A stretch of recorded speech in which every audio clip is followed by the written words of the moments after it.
یہاں شاہ محمود قریشی صاحب نے ذکر کیا GSP پلس اور FTA کا. ہم نے جہاں بھی گئے ہیں ہم نے یہ بات ضرور کی ہے کہ ہمیں ایڈ نہیں چاہیے, ہمیں ٹریڈ چاہیے, کیونکہ ہم نہیں چاہتے کہ ہم ایڈ کی بجائے ہم ٹریڈ کی بات کرتے ہیں, کیونکہ یہ نہ ہو کہ وہ یہ سوچے کہ پاکستان والے نے ہر وقت اسسٹنس کی بات کرتے ہیں. ہم غیرت مند لوگ ہیں, ہم جو جنگ لڑ رہے ہیں یہ ٹھیک ہے کہ وہ ہماری جنگ ہے, مگر اس جنگ سے پوری دنیا مستفید ہو رہی ہے, کیونکہ اسٹریٹجیکلی ہم فرنٹ لائن اسٹیٹ ہیں اور ہمارے بغیر جنگ نہیں جیتی جا سکتی. اور ہم چاہتے ہیں stable Afghanistan. It is in the interest of Pakistan for a stable Afghanistan, کیونکہ ہمارے پاس 3.5 ملین ریفیوجیز ہیں افغانستان. جب تک وہ اپنے گھروں کو واپس نہیں جائیں گے اور اس وقت تک اگر وہ باعزت طریقے سے نہیں جائیں گے تو آپ کے یہ حالات کیسے ٹھیک ہوں گے؟ وہ اس وقت ٹھیک ہو سکتے ہیں جبکہ وہاں افغانستان کے حالات بہتر ہیں. اس لیے ہم چاہتے ہیں کہ وہ وہاں جائیں. یہ FTA کی بات اور جو GSP کی بات ہوئی ہے وہ کل میں پرائم منسٹر گورڈن براؤن سے بھی بات کروں گا کہ وہ اس پہ ہمیں ہیلپ کریں. کہتے تھے آپ کہ تھر کول جو بہت بڑا ایشو ہے اور تھر کول کے لیے آج تک 63 سال میں کوئی حاصل نہیں کر سکے تھے, مگر ہماری حکومت نے فیصلہ کر دیا ہے. یہ اثاثہ حکومت سندھ کا ہے, یہ سندھ صوبے کا ہے, اس کو ہم نے دے دیا ہے اور انشاءاللہ وہ اس کے جو ریزروز ہیں وہ دنیا کے بہت بڑے ریزروز کا میرا خیال ہے 5th لارجسٹ ڈپازٹس ہیں اس کے کول کے. تو وہ میں سمجھتا ہوں بہت بڑا ایک کارنامہ ہے جو ہم نے کیا ہے. تو تھر کول کے لیے بھی میں آپ کو بتانا چاہ رہا ہوں کہ اس پہ ہمیں بہت ساری ہمیں کامیابیاں ہوئی ہیں اور انشاءاللہ آپ انویسٹرز آ رہے ہیں. جہاں تک ایمبیسڈر ہائی کمشنر نے کہا ہے رائٹ آف ووٹ کا, میں نے 14 اگست کو اعلان کیا کہ ہم پاکستانیوں کو جو آپ یہاں باہر رہ رہے پاکستانی ان کو رائٹ آف ووٹ ہونا چاہیے. تو میں اس کے حق میں ہوں. انشاءاللہ میں لابنگ کروں گا کہ آپ کو رائٹ آف ووٹ ملنا چاہیے. And also right of representation as well. That's the same thing. دوسرا میں پروونشل گورنمنٹس کو بھی ہدایت کروں گا کہ یہ جو قبضہ گروپ ہیں جب آپ زمینیں خریدتے ہیں تو وہ جا کر وہاں قبضے کر لیتے ہیں, کیونکہ یہ پروونشل گورنمنٹس کا کام ہے. تو انشاءاللہ میں پروونشل گورنمنٹس کو ہدایت کروں گا کہ وہ ان قبضہ گروپوں کو سے نجات دلوائیں آپ کو, تاکہ آپ سکھ کا سانس لے سکیں اور آپ کی فردر انویسٹمنٹ پاکستان میں ہو سکے. کسٹمز اور مائگریشن کا جو یہاں مسئلے ہیں اس لیے PSP ہم آپ نوٹ کر لیں تاکہ جب بھی وہاں آپ FPR کو ہدایت کریں کہ ان کو ریلیف دیا جائے تاکہ ان کو تنگ نہ کیا جائے.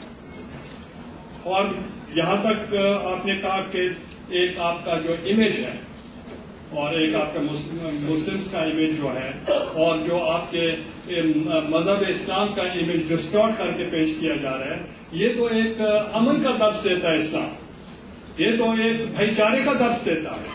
یہ تو درس نہیں دیتا کہ آپ یہاں جا کر آپ یہاں آپ ملیٹنسی کریں, چونکہ وہ تو اسلام میں ہے کہ اگر آپ کسی کا قتل کرتے ہیں تو آپ ایک انسانیت کا قتل کریں.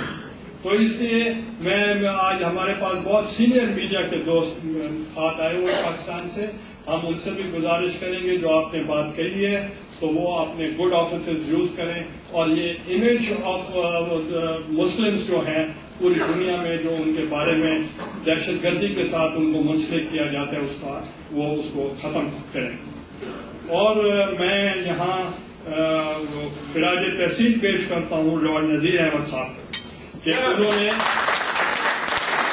ایک یہاں سے الیکشن لڑے اور الیکشن لڑ کر جو پاکستان کے امیج کو بہتر کرنے میں کردار ادا کر رہے ہیں, اور جو ہیومن رائٹس کے لیے میں سمجھتا ہوں ان کو مزید کرنا چاہیے. اور اسی طریقے سے جیمز شیرا وہ the first measure of from rugby جو فرسٹ میئر تھے ان کے نام پہ ایک سڑک بنائی جا رہی ہے. تو میں سمجھتا ہوں کہ ان جیسے دوست جنہوں نے کام کیا ہے اور آج ان کے نام پہ سڑک بنے گی تو یہ آپ کے ایونٹ میں اضافہ ہوگا. اور میں توقع کرتا ہوں آپ سب سے. تو مجھے صرف ایک شعر کے ساتھ میں اپنی تقریر کا اختتام کروں گا.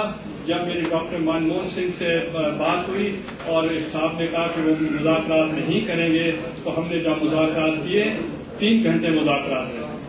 3 گھنٹے کے بعد ہمارا جوائنٹ اسٹیٹمنٹ ہم نے دیا.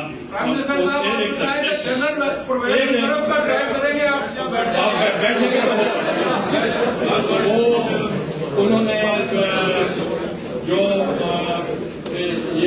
ڈاکٹر منموہن سنگھ نے مجھے کہا کہ میں نے ان سے ان کو قائل کیا کہ ہم ایک انسیڈنٹ جو ممبئی انسیڈنٹ ہے اس کو ہم ہوسٹیج نہیں کر سکتے 1.25 billion people of this area. تو لہذا ٹاکس از the only way forward. اور we must discuss all issues including Kashmir and all core issues, and he agreed and we had a joint statement. اور اس کے بعد ہمارا فیصلہ ہوا کہ فارن سیکرٹری ملاقات کریں گے UN جنرل اسمبلی کے سائڈ لائن پہ, پھر فارن منسٹر ملاقات کریں گے. یہ دونوں کر چکے ہیں اور ہمیں امید ہے کہ اگر وہ مذاکرات نہیں کریں گے تو that will tantamount to supporting terrorist. وہ تو فائدہ ٹیررسٹ کو ہوگا. تو انہوں نے مجھے ایک شعر سنایا جس کا مجھے صرف ایک مصرع یاد ہے اور وہ تھا کہ لہوں نے خطا کی سجیوں نے سزا پائی. تو وہ یہ چاہ رہے تھے کہ ہم بھی جانتے ہیں کہ کچھ خطائیں ہوئی ہیں ہم سے. تو میرا جو وفد تھا تو اس نے کہا سر آپ بھی ان کو شعر میں جواب دیں. اب مجھے شعر و شاعری اتنی آتی نہیں تھی تو کہتے نہیں آپ بھی شعر میں جواب دیں. تو اب وہ عزت کا سوال بن گیا شعر میں جواب دیتے ہیں. تو میں نے پھر ان کو کہا کچھ اپنوں نے کچھ غیروں نے سہارا نہ دیا. کچھ اپنوں نے کچھ غیروں نے سہارا نہ دیا. لغزش کی ضرورت تھی سنبھلنے کے لیے.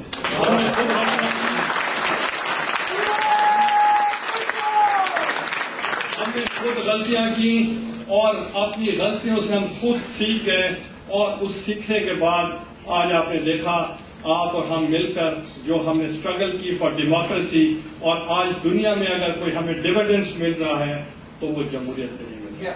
اور جب میں وہاں تھا ابھی جرمنی میں تو مجھے چانسلر کہنے لگی کہ دیکھیں میں یہاں بیٹھتی ہوں, یہاں پارلیمنٹ کا اجلاس ہوتا ہے یا کیبنٹ کا اجلاس ہوتا ہے اور کیبنٹ کے سامنے پارلیمنٹ ہے اور میں پارلیمنٹ کو دیکھتی رہتی ہوں. چونکہ جمہوریت اور پارلیمنٹ اور جو بھی ہمیں اختیارات ملتے ہیں وہ پارلیمنٹ ہی سے ملتے ہیں. تو اس لیے ہم پارلیمنٹ کے بہت احترام کرتے ہیں. میں بھی آپ کو آخر میں یہی کہوں گا جو ایک ہمارا مشن تھا اور وہ مشن تھا جمہوریت میں کہ ہم اپنے شہید ذوالفقار علی بھٹو کے آئین کو بحال کریں گے. ہم وہ جو شہید ذوالفقار علی بھٹو کا ایک بہت بڑی امانت ہے ہمارے پاس 73 کا آئین, انشاءاللہ اس کو ہم اصل شکل میں بحال کریں گے اور جمہوریت کو اثر کریں گے. بہت بہت